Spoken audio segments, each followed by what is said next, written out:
Hello बच्चों। तो centre of मास का ये फिफ्थ लेक्चर है। लास्ट लेक्चर के अंदर अपन ने डिस्कस किया था कुछ बेसिक चीजें, जैसे जब विविध सिस्टम पे नेट फोर्स जीरो है तो उसका जो सेंटर ऑफ मास है या तो रेस्ट पर हो सकता है या वो एक यूनिफॉर्म स्पीड से ट्रैवल कर सकता है। ये बात अपन ने करी थी। अब बात ये आती है जो मैंने बात बताई थी, जब VCUM जीरो है तो मैं लिख सकता था m1x1 that is equal to m2x2। उसका एक सवाल भी मैंने कराया था और नाव वाला, उसी पे एक दो और सवाल देखते हैं अपन। ठीक है, जैसे फॉर एग्जांपल अगर अपने को दिया है कि लेट से कि एक बोट है इस तरीके से, इसके अंदर मुझे ऐसा दिया है, मान लो कि भाई इधर एक लड़का खड़ा है भाई,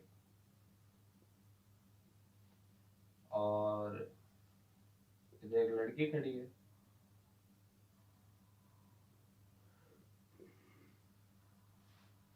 बोट की जो लेंथ है लेट से इट इज 20 मीटर। यहाँ पर दोनों बीच में मिलने वाले हैं भाई।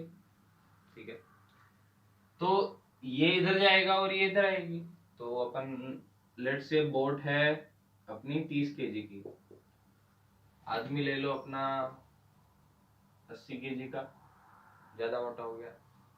लड़की 50 केजी की। ठीक है, तो वो दोनों यहाँ पर मिलेंगे। ठीक है, तो नाव है वो पानी में है, ये सब पानी के अंदर चल रहा है। ठीक है, तो भाई बोट है वो इधर उधर चलेगी, अपने को पता है। तो मुझे यही बोलना है कि what is the distance travelled by the boat. सवाल यही है, distance travelled bye boat when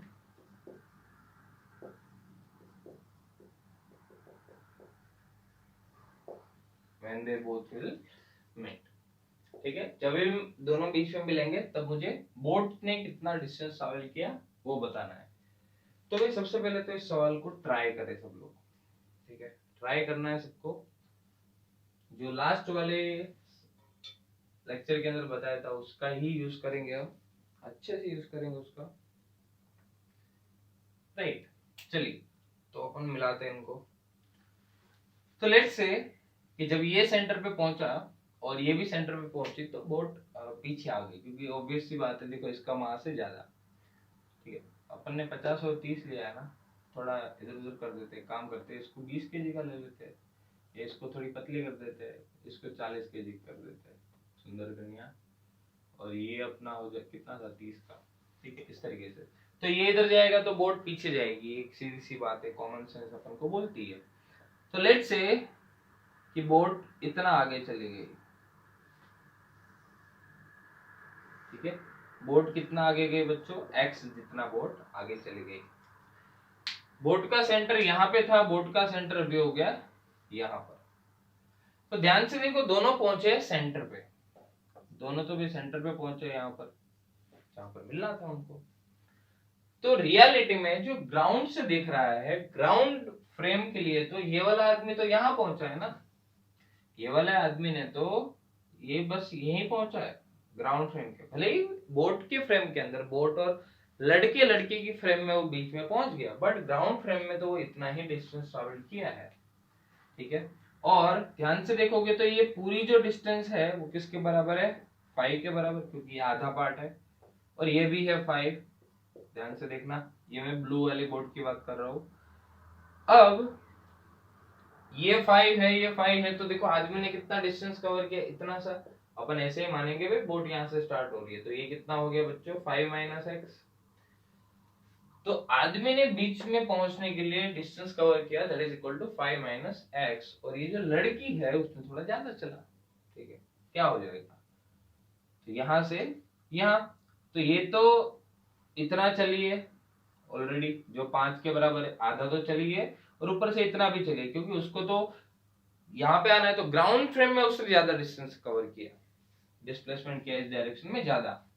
तो ये जैसे ही यहाँ पर बीच में आई तो देखो सेंटर उसका कितना आगे गया, बोट आगे एक्स जितना गई, तो उसका सेंटर भी एक्स जितना आगे गया, तो ये भी डिस्टेंस एक्स के बराबर है। तो ये जो लड़की है उसने कितना डिस्टेंस कवर किया, 5 प्लस एक्स। ठीक है, तो ये जो आदमी है उसने आगे डिस्टेंस कवर किया 5 माइनस एक्स, और ये जो लड़की है उसने डिस्टेंस कवर किया 5 प्लस एक्स। ये इस डायरेक्शन में है और ये इस डायरेक्शन में है, और ये जो बोट है बोट ने भी इस डायरेक्शन में कवर किया एक्स। ठीक है, तो अपन को पता है कि देखो सिस्टम के ऊपर कोई भी एक्सटर्नल फोर्स नहीं लग रहा है, पानी के अंदर है तो फ्रिक्शन वगैरह भी अपन कंसीडर नहीं करेंगे। तो अपन क्या लिख सकते हैं, देखो तीन चीजें हैं तो मेरे को लिखना पड़ेगा इस साइड वाली m1x1 that will be equal to m2x2 plus m3x3। ठीक है, अगर इस साइड मैंने देखो m1x1 किसका लिखा है, लड़के का, और m2x2 लड़की का, m3x3 बोर्ड का। ठीक है, तो ये तीन चीजें अपन ने लिखी है। अगर दो लोग इधर जाते हैं, लेट्स से कि अगर लड़का और लड़की दोनों इधर जाते, जैसे ये इसके पीछे जाता तो ये क्या करेगी, भागेगी कूदेगी। ठीक है, तो ये कूद जाती। ठीक है, तो ये क्या करेगा, ये इधर आएगा और ये भी इधर जा रही है, तो उस वाले केस में m1x1 प्लस m2x2 लिखते हैं। ठीक है, ऐसा भी सवाल एक देखते हैं अभी। तो ये हो जाएगा, तो बस वैल्यू पुट करनी है। m1 is the mass of man which is 80, x1 is the distance traveled by the man that is 5 minus x in this direction, and that is equal to m2x2। m2x2 लड़की के लिए 40 into 5 plus x plus m3x3 which is the mass of boat that is 30 kg, and वो कितना चली x जितना उस direction में। तो सेम डायरेक्शन वालों को एक साथ रखना है, लॉजिक क्लियर हुआ होगा। तो इसको सॉल्व करो, 400 minus 80x that is equal to 200 plus 40x plus 30x, तो आ गया 70, 150x that is equal to 200। तो x की वैल्यू आ गई 200 by 150 which is basically equal to 4/3 metre. तो बोट कितना चली बच्चों, 4/3 मीटर। एक्चुअली देखो मैंने 20 लिया था लेकिन मैंने 5-5 कर दिया है ना, 5-5 10 मीटर के लिए, तो बोट ले लेना बच्चों 10 मीटर की। क्लियर है, तो मैं 4/3 मीटर बोट पीछे चलेगी जब भी वो दोनों की आत्माओं का मिलन होगा। राइट, तो इस तरीके से सेंटर ऑफ मास के सवाल करेंगे। अब इसी टाइप के एक और सवाल कराता हूँ जिसके अंदर दोनों एक साइड ही मूव करते हो, ऐसा कुछ, ताकि क्लैरिटी आ जाएगी कि किस तरीके से अपने को ये वाला कॉन्सेप्ट लगाना है। राइट, चलिए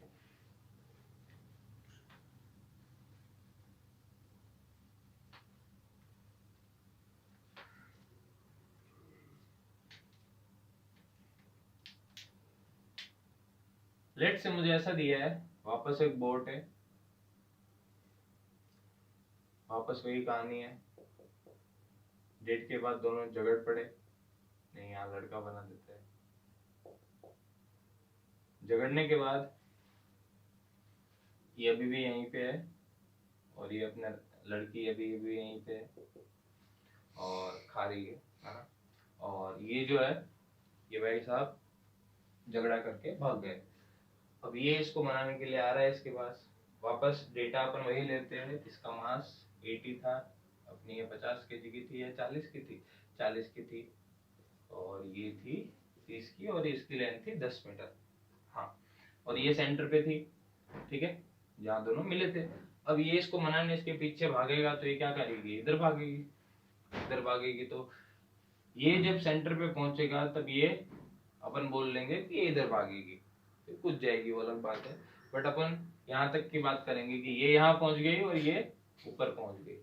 तब देखो, अब ये भी इधर जा रहा है और ये भी इधर जा रही है, तो बोट तो दोनों केस में पीछे जाएगी। राइट, तो मुझे इसमें भी वही निकालना है, distance travelled by the boat,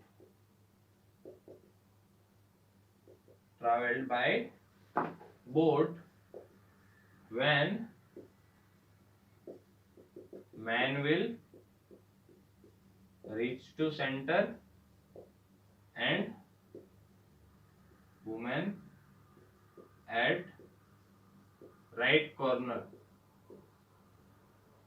ठीक है, ये जब यहाँ पहुंच जाए और ये यहाँ पहुंच जाएगा तब मुझे बोट ने कितना डिस्टेंस कवर किया वो बताना है। सेम कॉन्सेप्ट यूज करना है, ट्राई करो 2-3 मिनट।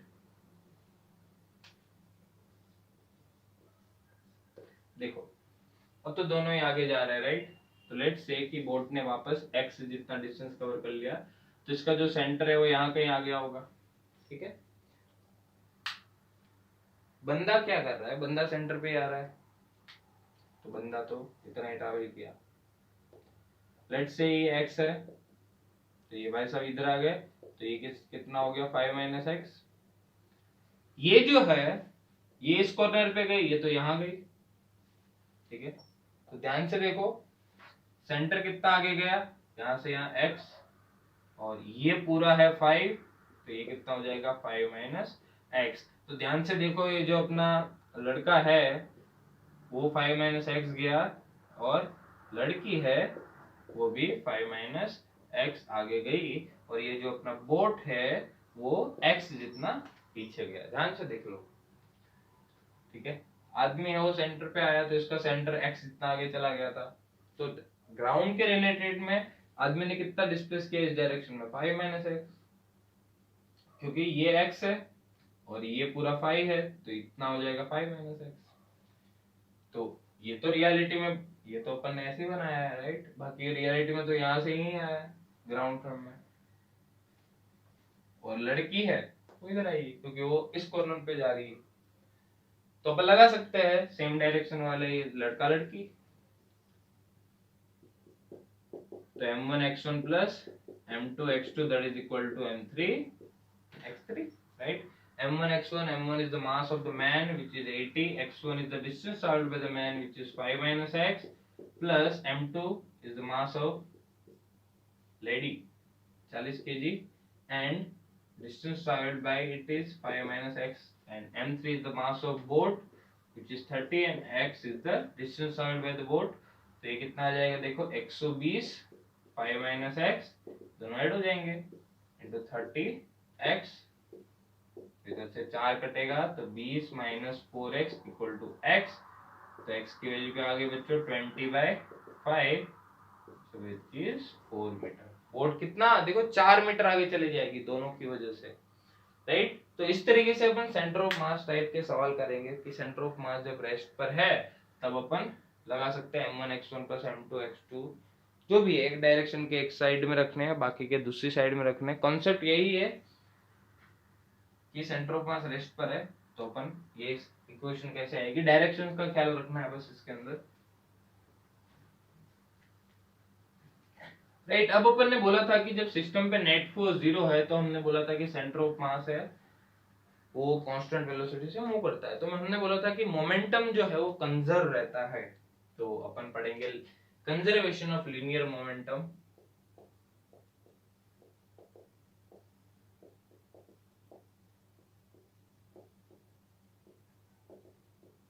ठीक है। तो if net force on the system is 0,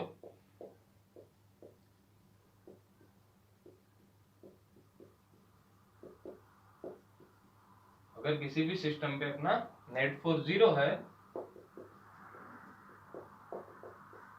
उसका क्या मतलब है, acceleration of centre of mass that is equal to 0। So linear momentum of system will be conserved. So ये स्टेटमेंट ही है अपना law of conservation of linear momentum, कि किसी भी सिस्टम पे अगर अपना नेट फोर्स 0 है, अपना इज इक्वल टू 0 है, तो अपन बोल सकते हैं कि अपन ने बोला था mass into acceleration of centre of mass that is equal to 0।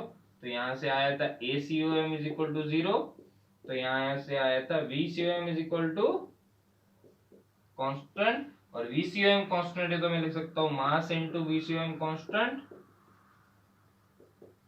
और अगर ये लिख सकता हूं तो मैं ये भी लिख सकता हूं कि मोमेंटम जो है P initial that is equal to P final, because this quantity is equal to momentum of the particle, right। तो P initial that is equal to P final आया, right।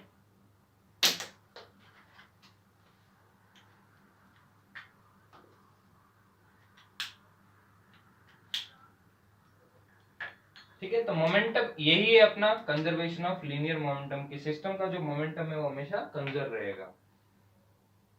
ठीक है। तो फॉर एग्जांपल इसका use क्या है मैं बता देता हूँ। लेट्स से कि एक पार्टिकल है, उसका मास है m1, वो कुछ u1 स्पीड से जा रहा है। दूसरा पार्टिकल है, उसका मास है m2, वो कुछ u2 स्पीड से जा रहा है। ठीक है, दोनों टकराए, टकराने के बाद मुझे क्या हुआ, टकराने के बाद आफ्टर कोलिजन, है ना,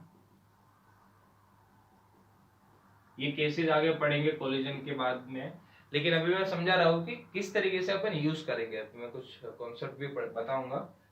तो आफ्टर कोलिजन लेट्स से कि ये जो m1 मास है उसकी स्पीड हो गई v1 और ये जो m2 मास है उसकी स्पीड हो गई v2।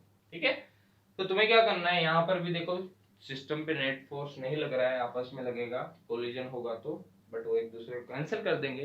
तो नेट फोर्स 0 है तो मैं लगा सकता हूँ कि लीनियर मोमेंटम जो है इस डायरेक्शन में कंजर्व रहना चाहिए।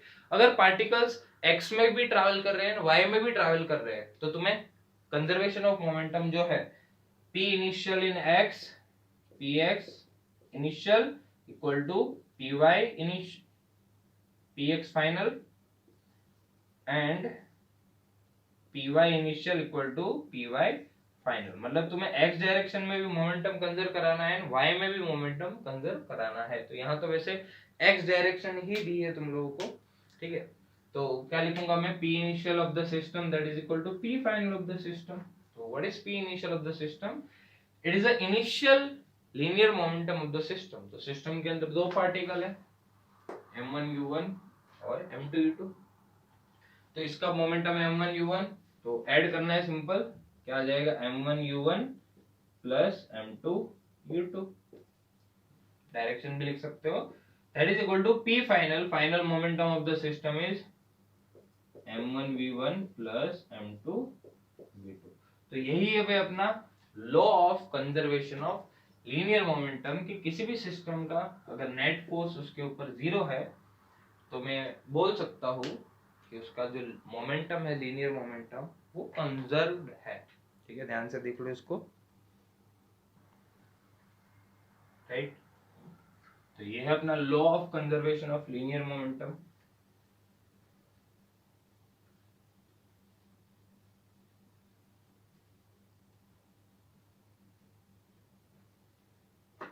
अब देखो, अब एक चीज पढ़ते हैं, बॉम्ब। बॉम्ब तो सुना होगा, ठीक है, बॉम्ब लग भी, हाँ बॉम्ब, ठीक है। तो लेट्स से कि अपन को दिया है कि एक बॉम्ब है, कुछ कैपिटल एम मास का है बॉम्ब, इनिशियली रेस्ट पर है। ठीक है, बॉम्ब तो भाई रेस्ट पर ही है, जलाएंगे तो, या तो रेस्ट पर भी हो सकता है या मूव भी कर सकता है कुछ स्पीड से, कोई कोई भरोसा नहीं है। यू ले लेते हैं ना। अब बॉम्ब फटेगा। अब ऐसा भी हो सकता है कि इस बॉम्ब को हमने किसी पे फेंका है, ठीक है, प्रोजेक्टाइल भी हो सकता है, बॉम्ब को मैंने किसी यू स्पीड से फेंका है, और हो सकता है कि यहाँ कहीं जाके वो फूटेगा, कुछ टुकड़ों में डिवाइड होगा इस तरीके से। तो ये बॉम्ब है, वो लेट्स से कि मुझे ऐसा दिया 3 टुकड़ों में बढ़ गया, m1 m2 एंड m3, 3 टुकड़ों में बढ़ गया। लेट से मुझे ऐसा दिया है कि m1 जो है वो v1 जितनी स्पीड के साथ लेट से θ1 एंगल के साथ इधर जा रही है। m2 मास जो है वो इधर चला गया v2 स्पीड के साथ θ2 एंगल, और m3 मास है वो इस डायरेक्शन में चला गया, ये जो एंगल है वो θ3 बना के। ठीक है, तो अपन इनके डायग्राम इस साइड बना देते हैं। अगर तुझे इसी साइड बनाना था तो उस साइड तूने बनाया ही क्यों? हाँ, तो v1 ये θ1, ये है m1, ये है अपना m2, ये है अपना v2, ये है अपना θ2, ये है अपना m3, ये है अपना θ3 और ये है अपना v3, राइट। तो ये अपन को दिया है तीनों पार्टिकल का, मतलब ये बॉम्ब है वो फटने के बाद 3 टुकड़ों में डिवाइड हो गया। अब ये जो बॉम्ब है, ठीक है, उसके ऊपर अपन नेट फोर्स 0 ही मानेंगे। ठीक है, नेट फोर्स हमेशा ही 0 मानेंगे, इन पे बात याद रखना। ठीक है, तो नेट फोर्स 0 है, मतलब देखो होता ही है रियलिटी में, जैसे बॉम्ब फटा, ठीक है, तो उस पर्टिकुलर टाइम पे इतना एक्सप्लोसिव फोर्स रहता है कि जो जैसे इसके ऊपर mg लगेगा, नेट फोर्स जीरो नहीं होगा, mg रहेगा जब भी जैसे इसको प्रोजेक्टाइल कराया जाएगा, ठीक है, जैसे बॉम्ब मैंने कुछ ऐसा फेंका तो यहाँ पर जब होके फटेगा तो इस पर्टिकुलर टाइम पे इसके पास mg भी रहेगा, इसके ऊपर नेट फोर्स जीरो नहीं है, बट फिर भी we will conserve the momentum just before you can say explosion and just after the explosion. ये बात याद रखना, ठीक है, कि भाई we will conserve the momentum just before and just after the explosion, ठीक है, सॉरी, तो just before and just after the explosion उसका अपन मोमेंटम कंजर्व कराएंगे, राइट। ऐसा अपन इसलिए करते हैं, ठीक है, कि उस पर्टिकुलर मोमेंट के लिए अपन ऐसा मान सकते हैं कि नेट फोर्स क्या है इसके ऊपर जीरो है, ठीक है, mg है, फिर भी mg कंसीडर नहीं किया है बिकॉज एक्सप्लोसिव जो फोर्सेस है वो mg से बहुत ज्यादा बड़े हैं, mg is negligible, mg is negligible. तो अपन क्या मानेंगे, net force on the system zero है, तो अपन क्या करेंगे, P initial of the system that is equal to P final just before, you can say just before फूटना एंड जस्ट आफ्टर फूटना, है ना, ऐसे देसी भाषा में। तो जस्ट बिफोर फूटना ये क्या, P इनिशियल क्या है, m इंटू यू के बराबर, ठीक है, एक काम करते हैं इसको u i कैप लिख लेता हूँ, है ना, ताकि क्लैरिटी रहेगी कि आई डायरेक्शन। फिर उसके बाद that is equal to P final, अब P फाइनल तीनों का अलग अलग है, ठीक है, तो अब मैं क्या करूंगा, x डायरेक्शन का मोमेंटम अलग कंसीडर करूंगा और y का अलग करूंगा, ऐसा भी कर सकते हो, ठीक है। जैसे final momentum of the system क्या लिखूंगा, फाइनल इसका मास m1 पहले का इनटू इसकी वेलोसिटी, अब इसके दो कंपोनेंट हो गए v1 cos theta and v1 sin theta, तो मैं क्या लिखूंगा, v1 cos theta 1 i cap plus v1 sin theta 1 j cap plus m2 मास के लिए क्या हो जाएगा, v2 cos थीटा 2, बट वो उसमें है तो minus v2 cos theta 2 i cap, क्योंकि माइनस x में है वो, और एक कंपोनेंट ये वाला आ जाएगा तो वो क्या आ जाएगा, plus v2 sin theta 2 j cap, और उसी तरीके से m3 के दो कंपोनेंट, एक ये वाला और एक ये वाला, तो प्लस m3, तो इसका तो ये वाला भी नेगेटिव है, ये वाला भी नेगेटिव है, तो इसका v3 cos theta 3 that will B minus v3 cos theta 3 i cap plus नहीं माइनस ही आएगा v3 sin theta 3 j cap, ठीक है। तो ये मैंने मोमेंटम कंजर्वेशन लिख लिया। अब देखो तुम लोग क्या कर सकते हो, एक्स डायरेक्शन का मोमेंटम अलग कंजर्व करा सकते हो, मतलब ऐसे कर सकते हो, क्योंकि इसका देखो आई वाला कंपेयर करोगे और जे वाला कंपेयर करोगे एक ही बात है। देखो इसको आगे कैसे लिख सकते हैं, m into you into I cap, जब भी ऐसा हो तो x वालों को अलग कर दो, y वालों को अलग कर दो, है ना, तो ये क्या हो जाएगा, m1 v1 cos theta 1 minus m2 v2 cos theta 2 minus m3 v3 cos theta 3 i cap plus m1 v1 sin theta 1 plus m2 v2 sin theta 2 minus m3 v3 sin theta 3 j cap, तो दोनों side i cap वालों को equal कर दो और j cap वाले को, इधर j कैप वाला नहीं है लेकिन मैं मान सकता हूँ 0 इंटू j कैप, राइट। तो क्या आ गया देखो, m into u that is equal to m1 v1 cos theta 1 minus m2 v2 cos theta 2 minus m3 v3 cos theta 3, और उसी तरीके से इसके लिए मैं क्या लिख सकता हूँ, m1 v1 sin theta 1 plus m2 v2 sin theta 2 minus m3 v3 sin theta 3 that is equal to 0, ठीक है। तो रियलिटी में देखोगे तो what is m into u, m into u is the momentum, initial momentum in the x direction. Initially तो यही particle था, p initial की बात करेंगे तो इनिशियली एक ही पार्टिकल था जो x डायरेक्शन में मूव कर रहा था, तो सिस्टम का सिर्फ x डायरेक्शन में मोमेंटम है, तो ये बेसिकली क्या है, p X initial, X direction में इनिशियल मोमेंटम। फिर m1v1 cos theta 1 is the momentum of this particle in X direction, ये कंपोनेंट इन एक्स डायरेक्शन और एक्स डायरेक्शन। तो ये px initial that is equal to px final, and the same way this is px final py final that is equal to py initial, क्योंकि initial momentum system का zero था ना y direction में, क्योंकि x direction का ही momentum था। देखो ठीक है, तो इस तरीके से तुम लोग बॉम्ब वाले सवाल के अंदर करोगे। तुम्हें क्या, एक लेट से 5 केजी का बॉम्ब दे दिया, तीनों टुकड़ों के मास 1 केजी, 2 केजी 2 केजी, ऐसे 3 टुकड़े दे दिए, तीनों की अलग अलग वेलोसिटी दे दी, 3ik + 4j, कुछ भी समझ रहे हो, एंगल दे देंगे, तो तुम्हें कंपोनेंट निकालना इस तरीके से आना चाहिए। ठीक है, आसान पड़े तो तुम लोग वेक्टर वाली चीज टफ लग रही हो तो तुम लोग क्या कर सकते हो, अलग से एक्स डायरेक्शन में मोमेंटम कंजर्व करा लो, अलग से वाई डायरेक्शन में मोमेंटम कंजर्व करा लो, तो तुम्हारा काम आराम से हो जाएगा। इस तरीके से देख लो, नोट कर लो, राइट। अब सेंटर ऑफ मास के अंदर, अब जैसे बॉम्ब वाले सवालों के अंदर मैं एक और कंसेप्ट बता देता हूँ साथ में। ठीक है, तो ये तो हो गया कंजर्वेशन ऑफ मोमेंटम कैसे यूज करना है बॉम्ब वाले सवालों के अंदर, linear momentum conservation, just before फुटना है, जस्ट आफ्टर फुटना। अब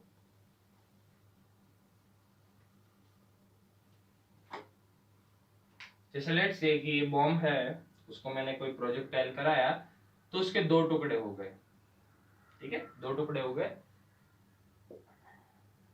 तो अगर टुकड़े नहीं होते तो बॉम्ब कैसे, कुछ ऐसे जाता, ऐसे जाता। ठीक है, टुकड़े नहीं होते तो बॉम्ब फटा तो टुकड़े इधर उधर भागेंगे। लेट्स से मुझे ऐसा बोला कि एक टुकड़ा वापस अपनी जगह पे आ गया, होता है ना भाई, बॉम्ब फटता है तो उसके जो टुकड़े हैं कहाँ गिरेंगे, किसके उसमें जाएंगे, वो पता नहीं चलेगा। ठीक है, छोटे थे तब पता था, ऐसा होता है, अभी भी बहुत लोगों के साथ होता है। ठीक है, तो एक वापस आ गया यहाँ पर, और दूसरा कहाँ पे जाएगा ये मुझे पूछा है। ठीक है, तो ये जो बॉम्ब जब भी अपन फेंकते हैं, ठीक है, तो उस केस में उसका जो सेंटर ऑफ मास है, it will not change its path.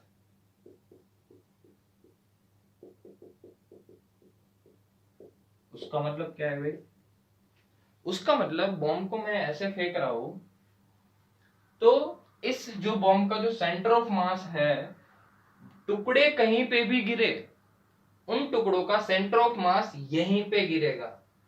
तो एक टुकड़ा यहां पे आया, दूसरा टुकड़ा कहां पे गिरेगा। अब सोचो कि ये टुकड़ा जो वापस आया, अब तो क्या, ये तो टुकड़ा है ही नहीं, ये वाला ही वापस आएगा, यहाँ पर एक छोटा टुकड़ा, तो दूसरा टुकड़ा कहां होना चाहिए कि दोनों के टुकड़े का सेंटर ऑफ मास यहाँ पर आए। तो हो सकता है ये टुकड़ा कहीं यहाँ पे होना चाहिए, तभी तो इन दोनों का सेंटर ऑफ मास इनके बीच में आएगा। ठीक है, इस टाइप के सवाल आते हैं। तो इसके अंदर मैंने क्या बताया कि बॉम्ब वाले केस में centre of mass it will not change its path. ठीक है, सेंटर ऑफ मास अपना पाथ चेंज नहीं करेगा, दोनों particle will adjust there velocity. ठीक है, ताकि सेंटर ऑफ मास है वो ओरिजिनल ट्रेजेक्टरी पे रहेगा, it will not change its path. Right, तो ये वाली बात तुम्हें याद रखनी है इसके अंदर। राइट, बाकी अपन नेक्स्ट लेक्चर में देखते हैं सेंटर ऑफ मास के और भी यूज है, sorry conservation of linear momentum के, जैसे बंदूक वाले कुछ सवाल देखेंगे, रिकॉइल वगैरह। राइट, कुछ पबजी वालों को पता चल गया। राइट, मिलते हैं अपन अगले लेक्चर में।